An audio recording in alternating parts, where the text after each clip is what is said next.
민주당 충청 경선 결과 호남에 이어서 다시 한번 문재인 전 대표 1위 했다. 조금 전에 말씀을 드렸었죠. 문재인 대표로는 확인했다는 의견도 나옵니다만 여전히 선거인단의 60%가 남아있는 만큼 역전이 가능하다. 지금 안희정, 이재명 두 후보 캠프에서는 이런 얘기가 나오죠. 자, 그래서 오늘은 이재명 캠프 총괄 선대위원장을 맡은 더불어민주당 이종걸 의원 연결해서 지금 입장 들어보겠습니다. 이 의원님 안녕하십니까? 예, 안녕하셨습니까? 이종걸입니다. 예, 오늘 조간신문에 우리 이 의원님 나오셨대요. 네. 문자 폭탄 때문에 여러 가지로 힘드신 것 같은데. 자, 어떻게 보세요?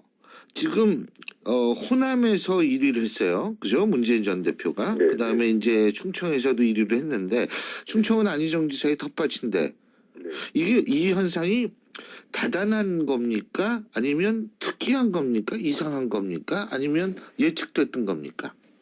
어느 정도 예측이 됐던 측면이 있습니다. 우선 이제 이재명 후보 중심으로 말씀을 드리면요. 예. 호남 충청은 아예 조직이 전혀 없고요. 예. 이제 분위기나 있는 가지고 있는 느낌으로 예상할 수밖에 없었는데요. 예. 충청으로 볼 때 이제 15%가 바로 그겁니다. 호남의 경우에 한 20% 나왔는데요.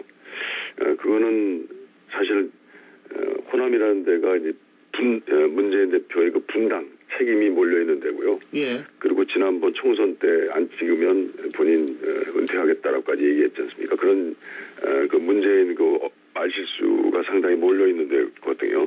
예. 그런데도 불구하고 60%를 했기 때문에 저희는 이게 뭔가 했습니다. 그런데 그때 당시 동시에 거의 치러졌던 안철수 국민의당에 대한 이제 그 반문 이런 것들이 이제 한 절반 정도가 넘어갔다고 이렇게 봅니다. 그래서 지금 현재로서는 이번에 충청에서 거의 지사를 하시면서 거의 충청의 조직이나 이런 것들을 아주 단단하게 돼 있었던 안희정 지사 후보의 이제 36% 정도와 그리고 전혀 아무것도 없는 상태에서 한 15% 정도가 이제 어찌 보면 이제 그 이재명 중심으로 본다면 아무 조직 없는 곳에서 이제 이 정도 끝났다. 영남에서는 사실 다 조직이 없습니다. 문재인 대표는 거의 공조직을 거의 100% 다 장악을 한 상태에서 지금 이렇게 가고 있는데요.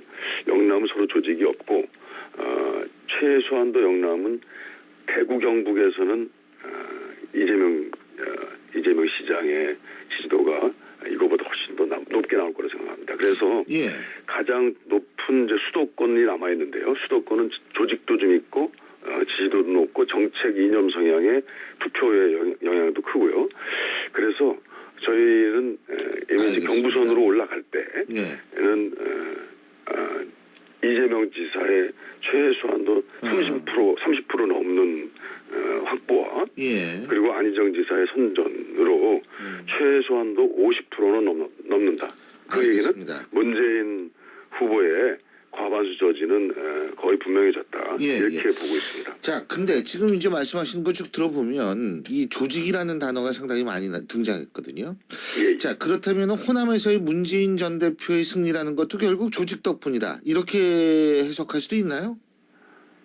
예, 그 ARS에 있어서도 지금 보면 제가 말씀드린 것처럼 안철수 국민의당의 어떤 그 ARS 분위기는 이제 거의 반분이 됐던 거고요. 예.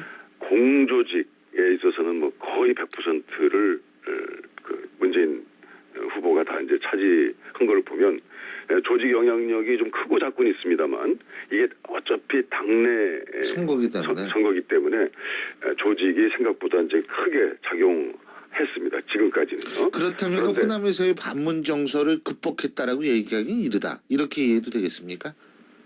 그렇습니다. 그거는 이제 안철수 후보와 반분이 됐고요. 예. 그리고 이 충청에서 보면 46% 그러니까 어찌 보면 안희정 지사의 조직력과 문재인 후보의 당내 공조직 이게 이제 부딪혔는데요. 46% 정도로 이제 섰다는 것이 저희로서는 더 앞으로 영남 수도권에서는 이 46% 이하로 떨어질 것이다라고는 그런 기대감을 저희들은 갖게 했습니다. 그래서 일단 과반수 득표는 힘들 것이다. 그래서 과반수 득표가 힘들어지면 이제 우리 이제 이재명 후보와 안희정 후보 사이에 이제 어떤 우열의 그것이 수도권에서 이제 사실 결판이 날 것 같은데요. 거기서 이기는 후보는 상당히 반전과 정말 알겠습니다. 민주당의 그때 보이는 역전의 드라마가 이제 펼쳐질 것이다. 저는 그걸 분명히 기대하고 있습니다. 예. 지금 이제 그런 시나리오도 있고 반대 시나리오도 있거든요. 문재인 후보가 그대로 간다. 예? 결선 투표 없이 이런 시나리오도 가능한데 만일 문재인 후보가 그대로 간다라고 했을 때 안희정 지사와 이재명 시장의 표는 어디로 갈 거라고 보십니까? 그게 민주당에 남을 거라고 보세요? 아니라는 분석도 많던데. 우선 저는 이제 지금 이제 언론이요 말씀하신 문재인 후보와 안철수 후보의 이제 대립에 이미 벌써 이제 이렇게 관심을 갖는 것은 좀 빠르다 생각합니다.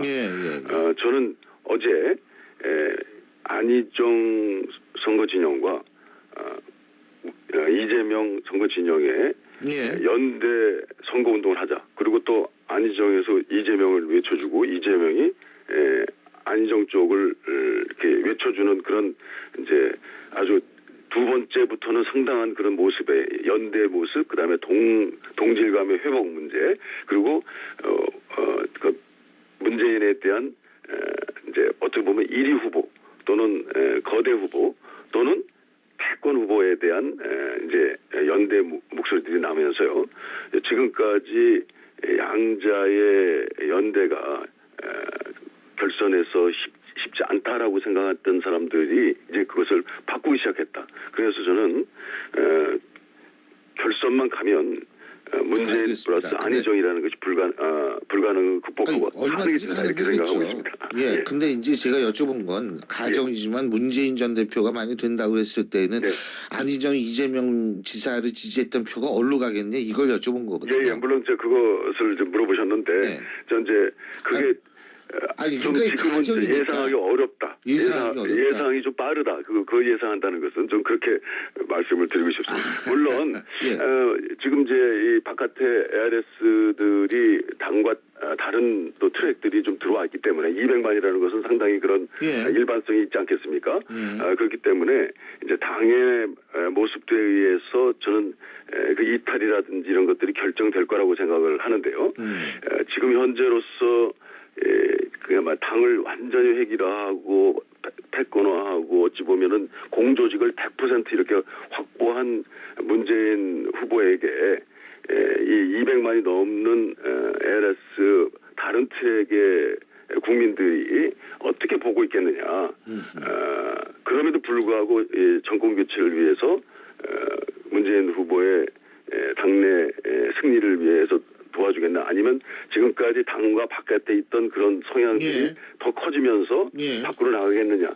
저는 오히려 후자 쪽으로 갈 수도 있겠다. 그래서 나갈 수도 있다 이 말씀이시죠. 그렇기 때문에 이재명과 안희정이 반드시 역전과 반전을 통해서 당의 후보가 돼야 된다. 자, 알겠습니다. 그 당내 선거도 당내 선거지만 사실은 최명길 의원 어제 탈당하지 않았습니까? 김종인 전 대표하고 이제 비문 단일화 작업을 하겠다 이런 얘기를 하고 있는데 이 부분은 어떻게 보십니까? 지금 이제 좀 너무 좀 많이 늦었습니다. 매일매일 이제 벌어지고 있는 변화된 상황들이 좀 또 참고가 돼야 될 텐데요. 지금 현재로서는 많이 늦은 것 같지 않다라는 생각이고요. 그리고 그 안철수 후보도 지금 이제 문재인 전 대표의 출마 선언과 이렇게 서로 그 대립을 세우면서 연대한다든지 이런 것들이 좀 쉽지 않을 것 같고요. 그리고 또 개헌 연대라는 것도 이제 상당히 개헌의 문제들이 이제 지금 대선 전에 이루어지긴 좀 어려워진 걸로 지금 저희 보기 때문에 그것도 쉽지 않고요. 그리고 또 저쪽 바른정당 최소한 바른정당 정도의 그 연대 그래서 적폐 세력이라고 하는 자유한국당을 뺀 바른정당의 연대라든지 이것도 이것을 끌어내면 저는 김종인 대표의 상당한 그 장점일 거라고 저는 생각했는데요. 그것도 지금 사실 좀 어려워지는 건 아닌가. 이런 것들이 점점 이런 빅텐트 또 어떤 삼지대 단일화를 만들려고 하는 그리고 그 중심이 되려고 하는 김종인 대표의 생각들이 자꾸 좀 어려운 방향으로 가는 건 아닌가 그런 생각을 하게 됩니다. 어려운 방향으로 갈 수도 있다.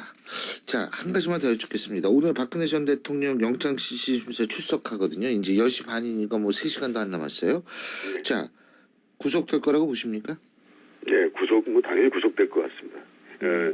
이미 종범들이 구속이 돼 있습니다. 예.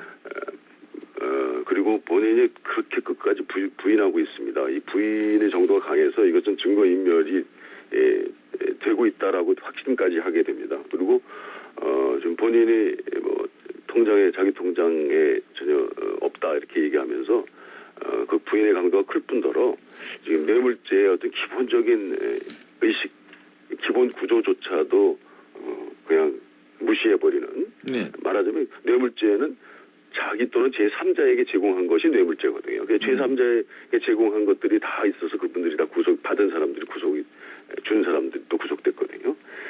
그렇기 때문에 이거는 뭐 어떻게 구속을 피할 길은 없을 것이다.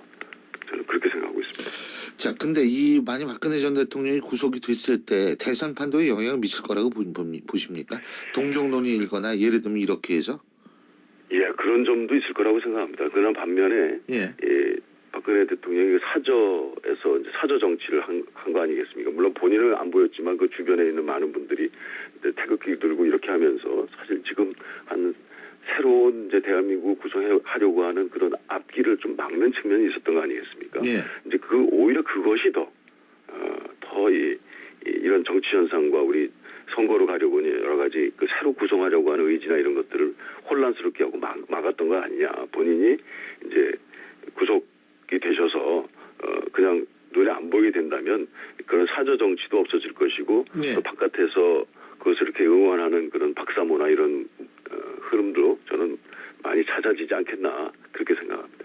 예, 잘 알겠습니다. 오늘 말씀 잘 들었습니다. 고맙습니다. 예, 감사합니다. 예, 지금까지 더불어민주당 이종걸 의원이었고요. 신율의 출발새 아침 1부 순서 여기서 줄입니다. 잠시 뒤 2부에서 뵙겠습니다.